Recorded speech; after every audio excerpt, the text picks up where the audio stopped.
Bienvenue dans ce coin de réflexion sur la situation historique actuelle en cours. Aujourd'hui, nous allons parler de la presse, de la façon dont la presse se comporte dans cette phase historique, et nous constatons tout de suite une férocité sans précédent, un manque d'éthique et de morale incroyable et étonnant, que je définirais au moins criminel, même si je le définirais finalement comme un criminel est un euphémisme, entre discours de haine et autres choix médiatiques vraiment abjects, qui font et continueront de faire tant de mal, et de souffrance à la population. On se demande pourquoi tout cela arrive.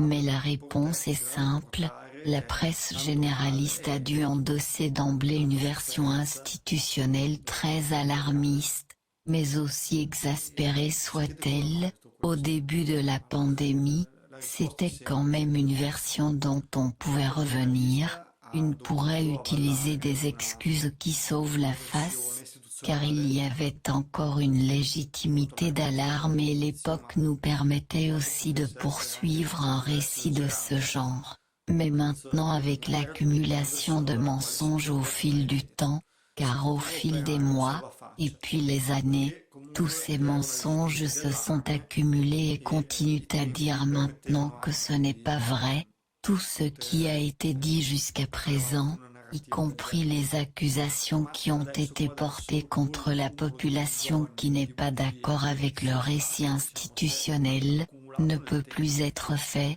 car il n'y a pas des excuses pour sauver la face, et c'est une chose très dangereuse, même pour nous. Pour eux avant tout, parce que lorsque cette affaire se terminera, ils seront traduits en justice, et devront répondre de ces crimes, mais ce sera dangereux pour nous aussi, car du fait qu'ils n'ont pas le choix, ou sont convaincus qu'ils n'ont pas le choix, car ils savent qu'ils n'ont pas le choix, ils continueront aussi longtemps qu'ils le pourront, quels que soient les dommages et le mal qu'ils feront à la population innocente, ils ne se soucient que de survivre, ils ne se préoccupent que de leur survie, et réussissent tant bien que mal à libérer ce couperet suspendu au-dessus de leur tête. C'est pourquoi ils sévissent ainsi. Cela met dramatiquement en lumière la mauvaise foi, la petitesse morale, et la bassesse de leur profondeur humaine, car à un certain moment il faudrait admettre, si une erreur a été commise, avoir la conscience dire, je sors, mais ils ne veulent pas sortir, et payer une quelconque jauge.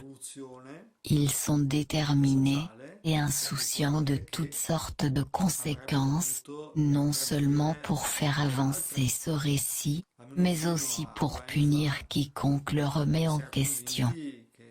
Cela nous fait comprendre pleinement dans quel type de société nous vivons actuellement, une société qui est le résultat d'une évolution culturelle et sociale qui aurait dû garantir bien autre chose. Au moins jusqu'à il y a 2 ans, nous étions convaincus que nous vivions dans une société qui garantissait d'autres droits, et qu'il y avait une conscience beaucoup plus grande de la valeur de la vie et de la valeur des citoyens. Au lieu de cela, nous nous retrouvons dans cette situation ici précisément parce que en vérité, c'était une culture artificielle, plus proche de l'éthique qu'une assimilation authentique de ces valeurs qui aurait rendu inévitable certaines responsabilités envers la dignité d'autrui ainsi qu'envers la sienne.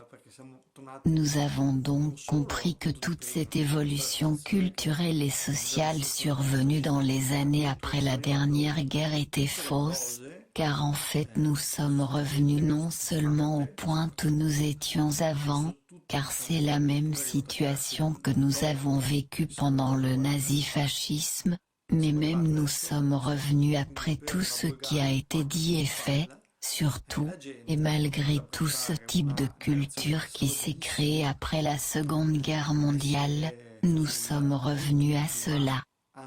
Alors pour une vulgaire tape dans le dos, on continue d'endosser un récit qu'on sait très bien être bidon, même si certainement pas tous, en effet, certainement beaucoup moins qu'avant, même si certains le font encore, et à mon avis cependant c'est le bon moment que nous prendrons conscience de tout cela, avec l'espoir que cette fois la leçon sera intériorisée et fera l'objet d'une prise de conscience individuelle, pour ensuite vraiment donner la lumière à un patrimoine culturel qui garantit que tout cela n'arrive plus jamais.